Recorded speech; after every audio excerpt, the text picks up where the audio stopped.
biasanya satu jam itu hampir besar mega ya. Jadi silakan nanti saya rekam, kalian kalau membuka saya kasih link.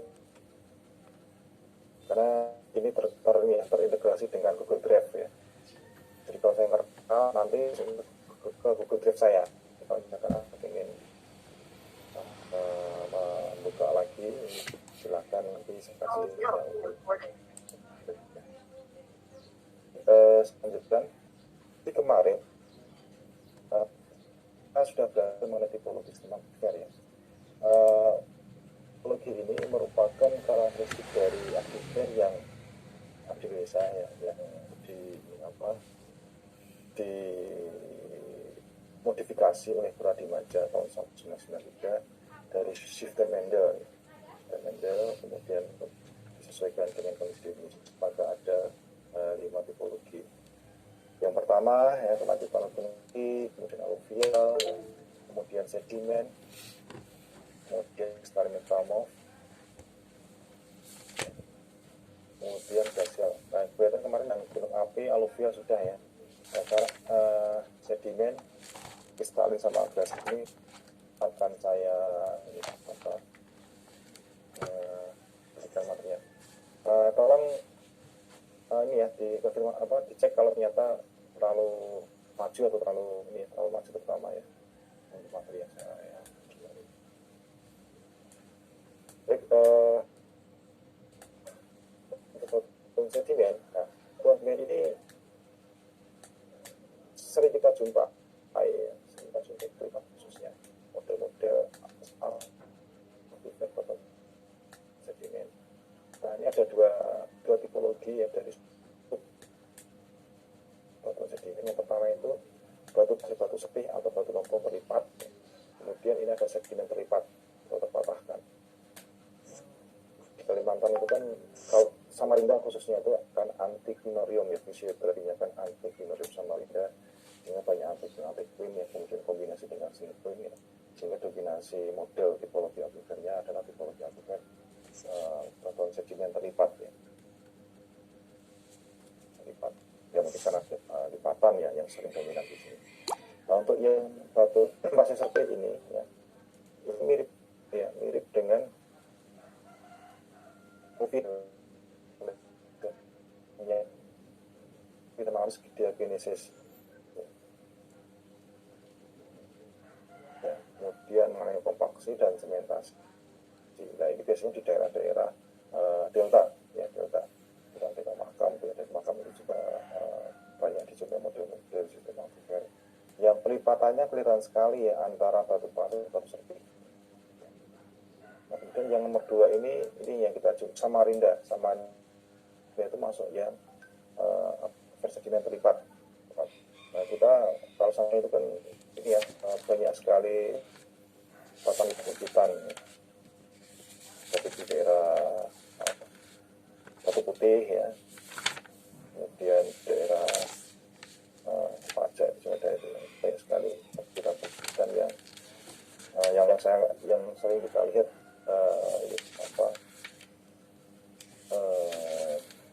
misalkan kita kalau ke Tenggarong itu juga banyak kelihatan ya. Kalau kita mau ke Tenggarong itu melewati beberapa gunung ya, bukit lah, ada gunung sampah ya, kemudian ada gunung tinggi lagi gitu kan, terbentuknya satu-satunya akibat artinya masuk dalam fisiografi antiquinorium.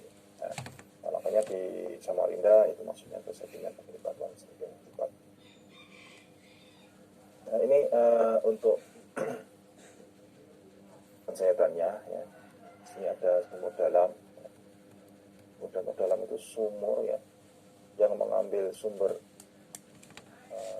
akuifernya dari akuifer dalam. Ini ada keterangannya. Dan ini biasanya ini kan batu lempung, batu pasir lempungan ya. Ini batu lempung, ini breksi pasir lempungan, breksi. Batuan dasar biasanya yang simbol ini itu mungkin akuifer ya simbolnya. Kalau akuifer biasanya simbolnya itu pasir titik ya. Nah di sini kok simbolnya ini agak tidak berapa banyak daerah daerah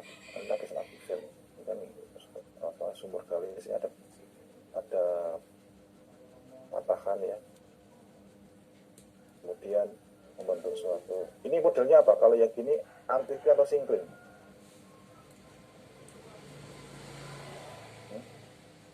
Kalau model gini anti-clean atau syncline? Halo? Kan anti-clean atau syncline yang gini?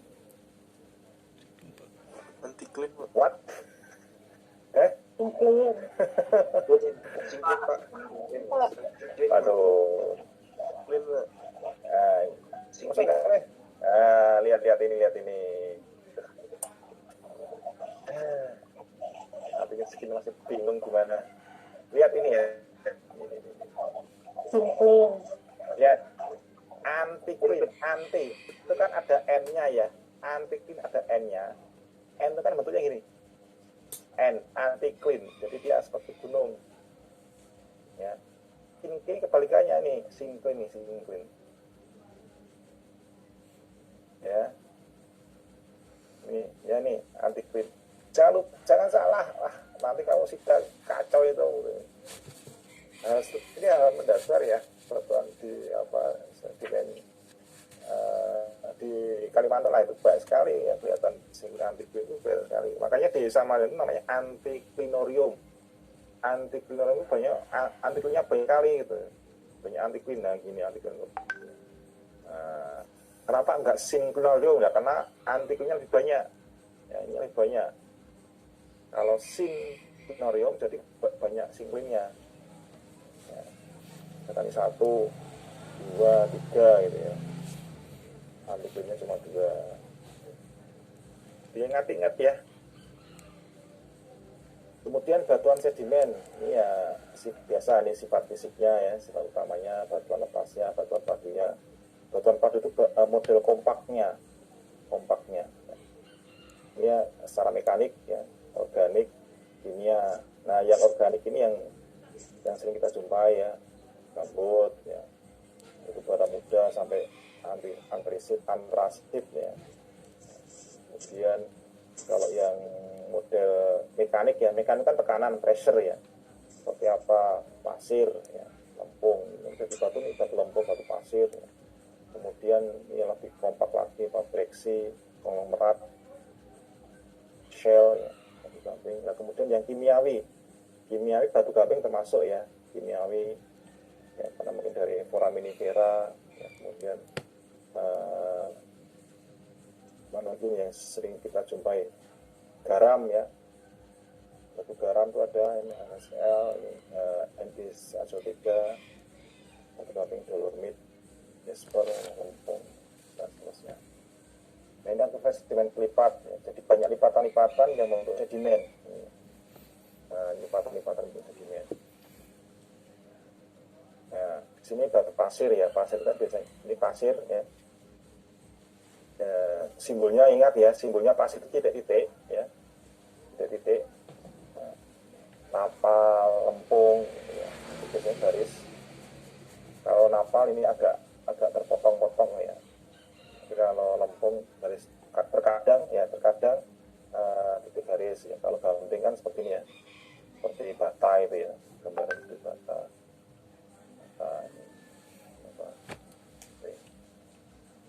Terus apa lagi?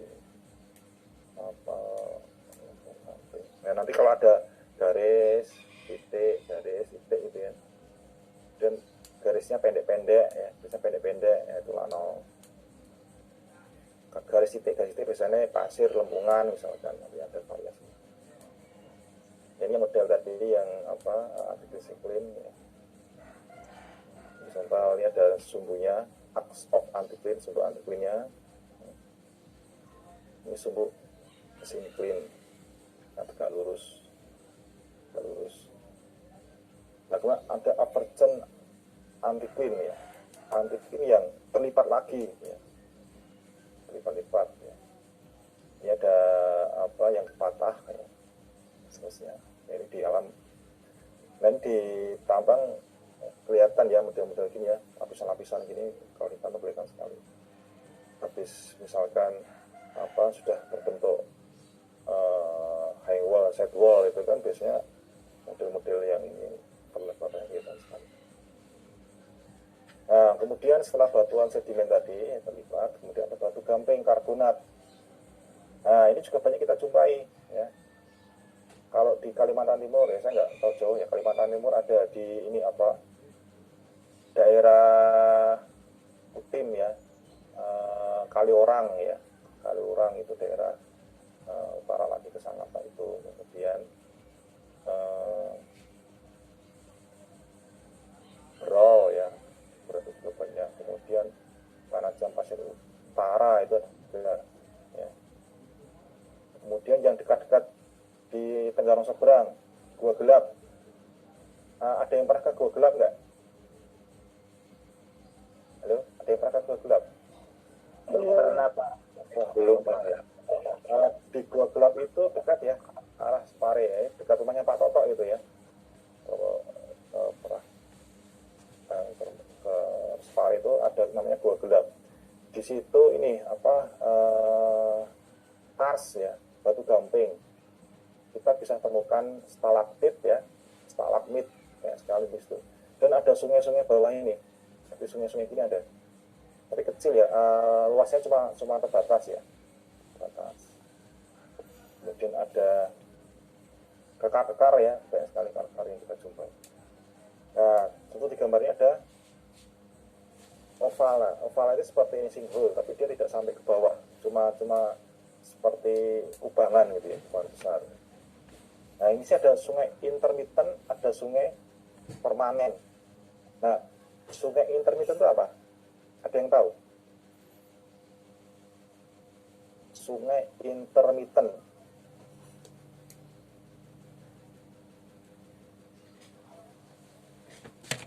Kuis. Nah, kalau kuis semangat ini. Apakah sungai intermittent itu? Saya kasih kuis. Saya kasih sebutkan nama. Kuis. Logi. Tanggal 90909. Saya Pak. Nama? Muhammad Geraldo Fahmi Pak. M. Geraldo. Geraldo. Pen-nya berapa? 28 Pak. Angkatan 18 ya? Ya. 18. Apa jawabannya? Geraldo. Sungai intermittent itu sungai yang mengalir, sungai yang mengalirkan airnya pada musim hujan Pak. Terus musim kemarau? Hah? Musim kemaraunya? Kalau kemaraunya airnya kering Pak. Kenapa bisa begitu? Karena pada sungainya itu air yang apa ya, kayak sungai yang pada saat dan aja Pak dia dari sini Pak. Sebenarnya dari mana? Kita tahu kering, kita tahu hilang. Sumber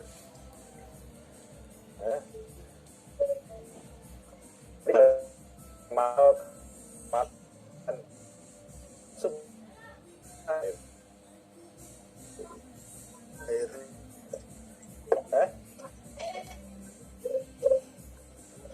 ya, saya kasih nilai B lah. Siapa lagi yang pengen jawab? Kayaknya kan masuk sebutkan nama ya, jangan saya kan bingung. Mau sebutkan nama Adit, bentar, ini berapa Adit? Adis Pak Adis. Adit. Hadis Pak Hadis. Oh, Hadis, sorry. Hadis ya? Oh iya, iya Pak. Ya. Kedua, apa Hadis? Hadis. Untuk sungai intermittent itu ya adalah sungai yang terbentuk di saat musim hujan dan mengering di saat musim kemarau. Sumber airnya itu dari resapan air hujan yang diserap oleh tumbuhan di sekitarnya Pak. Dari resapan air dari mana air?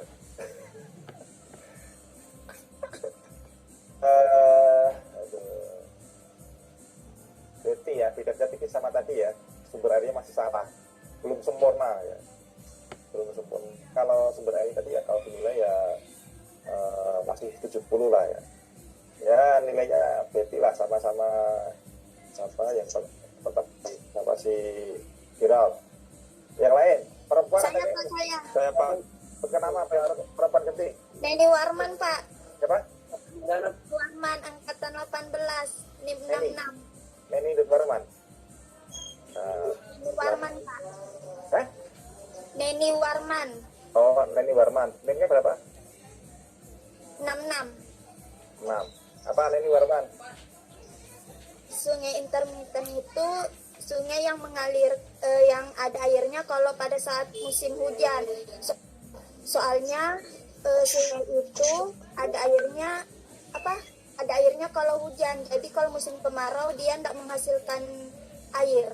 Oh ya, betul ya. Jadi ini bagi-bagi nilai ya, karena di awal dari jawab semua sekasih beda ya. Betul tadi yang terakhir ya, Nani Warman ya. Jadi sumber airnya cuma dari air hujan ya. Air permukaan dan terbatas, biasanya posisinya di daerah tinggi ya. Jadi cuma sumbernya air hujan. Ya terkadang ada air permukaan ya, tapi air permukaan juga terbatas. Yang jelas kalau intermittent itu ya sumber utamanya dari air hujan. Makanya di sini ini apa? Nah, makanya selang-seling ketika waktunya kemarau ini apa? Cek dulu kelihatan ya gambarnya ya. Kelihatan. Oh ya, ketika hujan banyak ya, tapi ketika kemarau hilang. Nah kemudian ada sungai permanen ya, permanen jelas ya, sungai permanen itu sungai yang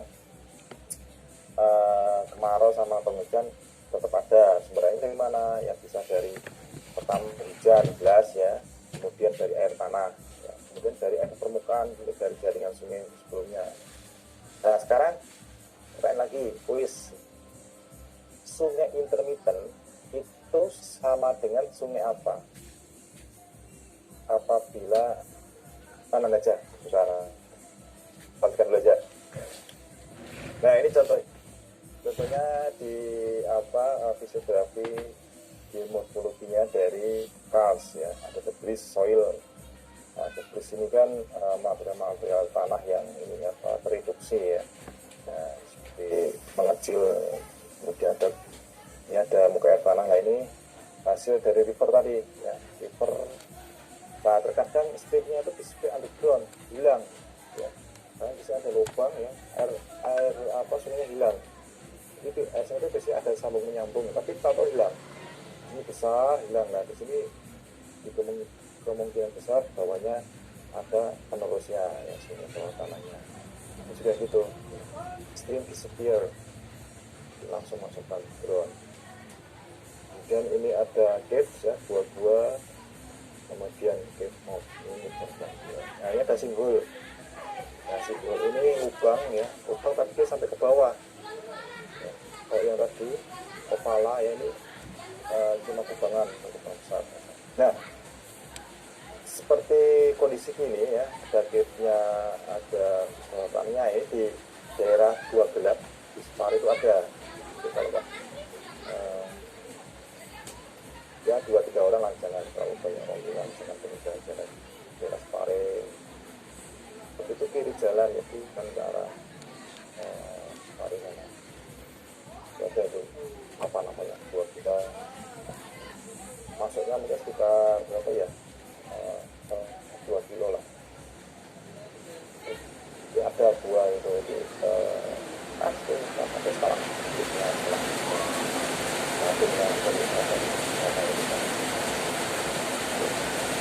kita baca itu ini tadi sama yang itu lalu itu sama. Nah sekarang bedanya skala itu sama skala itu apa?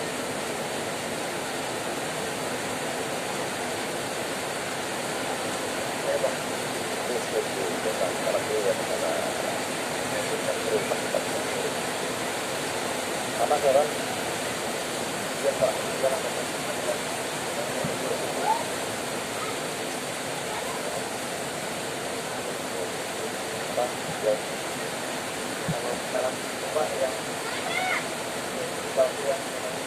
yang ke bawah yang di bawah klik atau fix yang di bawah yang salah satu di bawah Pak. ya betul ya. Betul ya. Kalau yang di bawah itu kalau kalian mengatur seperti bahasa ya daerah itu yang mau di itu kan di bawah tidak bawah itu tidak stalaktit.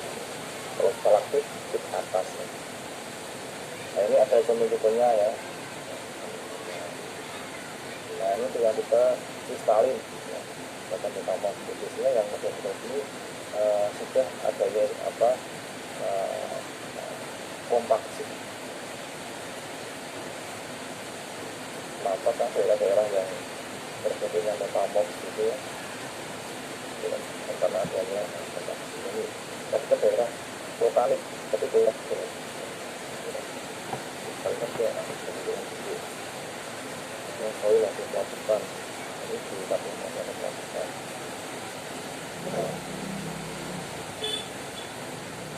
Nah ini kan ini apa situs batuan tepo ya, kemudian karena pertama mahal ya, dia mengalami visualisasi ya, jadi batu tepo ya. Kemudian dia naik, ada yang naik lava, kemudian keluar di air. Ini ada weathering erosion, ada pelapukan sama erosi dan transport menjadi batuan sedimen. Kemudian batuan sedimen yang kemudian ada kompaksi dan sementasi, ya, ada pemampatan, kemudian ada sementasi, kemudian ada mengendap ya, kemudian adanya temperatur tinggi sama tekanan tinggi yang menjadi metamorf. Nah metamorf pada ini pressure lagi ya, dan tinggi dia akan menjadi melting, menjadi lebih benang yang pinter aja nih Pak. Nah tadi tipologi yang ada di Indonesia yang jadi yang pertama dan kemarin apa? Kemarin yang pertama apa tipologi apa? Yang awal tadi saya ungkap.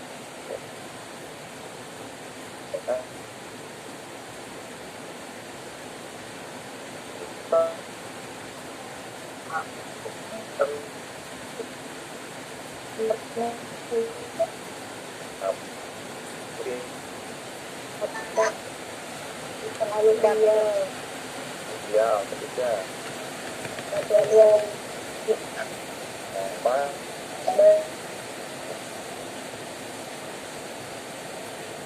Bentuk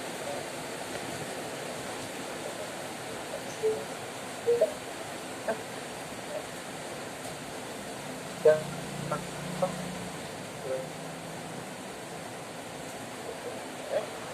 endapan glasial Pak. glasial belum ya? Glasial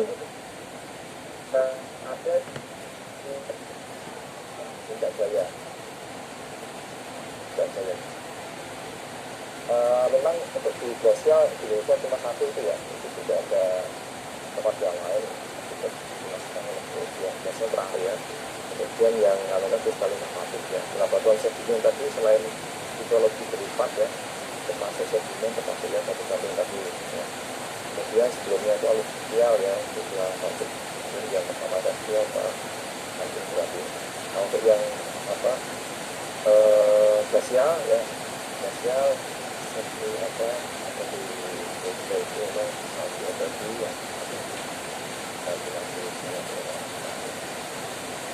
baik. Selanjutnya saya akan berikan mengenai temuan air tanah. Air tanah sesuatu wilayah juga masuk oleh potensi geologis yang terjadinya kunjungan atau riset pengaliran dan perumahan. Jadi temuan tanah itu ada tiga proses. Yang pertama riset, kemudian transporting dan kemudian riset.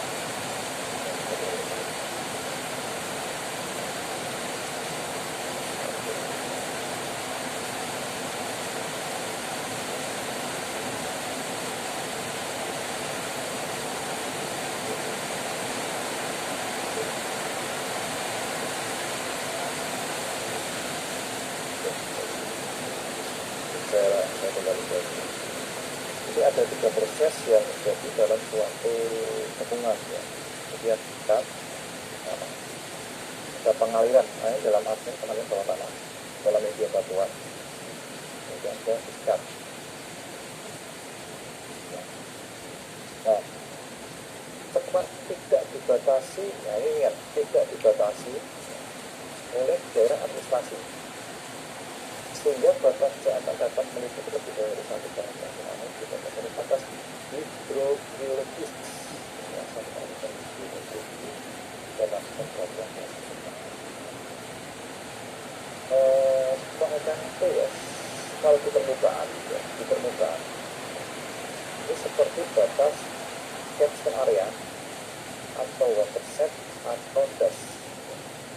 Jadi cara eliminasinya, cara mengetahui batasnya sama. Jadi dari gunung water effect ya, kalau di air tangkamnya ground water effect ya. Effect jadi apa? Black itu saya gunung water effect. Ini. Kemudian sama ini batas sungai, river boundary, batas sungai. Itu juga dengan cara membuat gas sama catchment area. Mungkin saya ini tekankan ya. Jadi kalau membuat suatu penelitian itu harus dilakukan dulu batasnya. Terus untuk penelitian mengenai air, baik air permukaan atau air tanah air permukaan ya terkait sama geologi. Pengaliran tambang, segitu. Kenyataan itu langkah pertamanya tentukan batas catchment area. Yang lebih besar lagi ya gas, sudah besar lagi. Nah, kualitas sama, cekungan air tanah untuk penentuan batasnya sama. Jadi memak batas tadi seperti hidrologi. Namun ya ingat, dan lapisan batuan bawah permukaan. Nah, banyak ini cekungan itu batas tidak cuma batas permukaan yang biasanya ini ya morfologi, namun batas bawah permukaan juga. Nah, batuan bawah permukaan. Nah, ini biasanya apa batasnya? Batasnya itu biasanya batuan kedap. Ya, karena ada permukaan lapisannya misalnya ini rogin lah ya, ada pasir, ada lano ya, kemudian ada pasir ya. Nah, batas ini yang menjadi batas permukaan, misalnya lempung ya, batu lempung misalkan, atau breksi ya. Ini sebagai batas bawah permukaannya, permukaan. Nah, yang atas di lempungnya. Jadi itu ya, jadi kalau cekungan itu berdasarkan air tanah berdasarkan batas hidrogeologis, tidak bisa ya dibatasi oleh batas administrasi. Nah, di Kalimantan Timur ya itu banyak sekali ya cekungan air tanah yang meliputi 2 daerah kabupaten atau bahkan provinsi ya. 2 kabupaten atau bahkan provinsi ya. Misalkan yang kabupaten ya, cekungan Samarinda Bontang itu dari balik Panajam, Balikpapan, Samarinda sampai ke Bontang. Jadi bahkan beberapa kabupaten ya. Kemudian ada juga cekungan yang di daerah Jonggon. Jonggon itu ada juga sampai ke Kutai Barat. Daerah Kutai Barat. Nah, kalau tadi sampai ke Kutai Timur ya, sampai ke Bontang. Kalau yang nanti saya lihatkan peta cekungan air tanah di daerah Kalimantan. Ya, ada beberapa daerah yang berbatasan dengan ini Kalteng ya, Kaltim itu ada cekungan, beberapa cekungan, beberapa ya. Di daerah bahkan di daerah Sarawak itu ada yang berbatasan dengan Kalimantan untuk ini. Nah, ini ada PP-nya ya. Ada PP nomor 43 tahun 2018 ya. Jadi batas residu biologis dikelompok oleh kondisi geologi atau hidrolik air tanah, ya, air tanah atau geologi. Ya. Batas hidrologis adalah batas fisik wilayah pengelolaan air tanah. Batas hidrologis dapat berupa batas antar batuan halus dan halus air. Batas pemisah air tanah ini groundwater defect, yaitu yang saya sebutkan, yaitu daerah perbukitan, daerah dataran tinggi.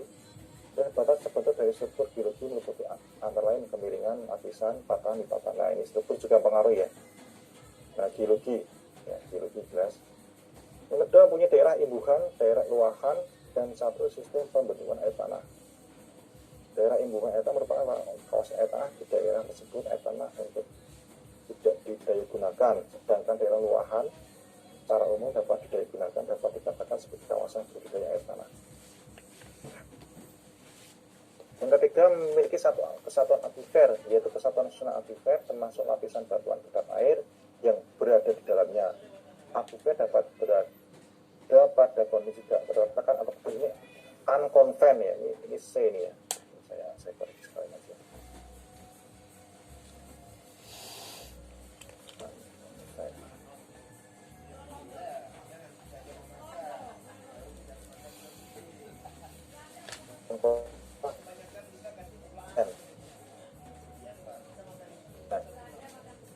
Menurut kode ya,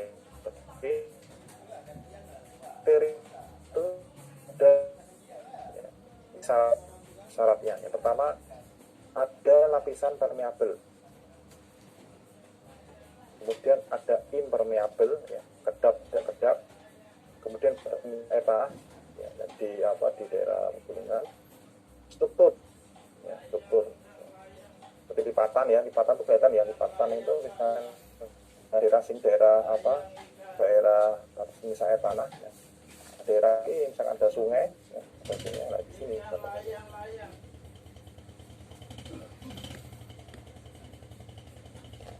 Kemudian kan, ya, daerah imbuhan di daerah ini daerah dataran tinggi ya, lepasan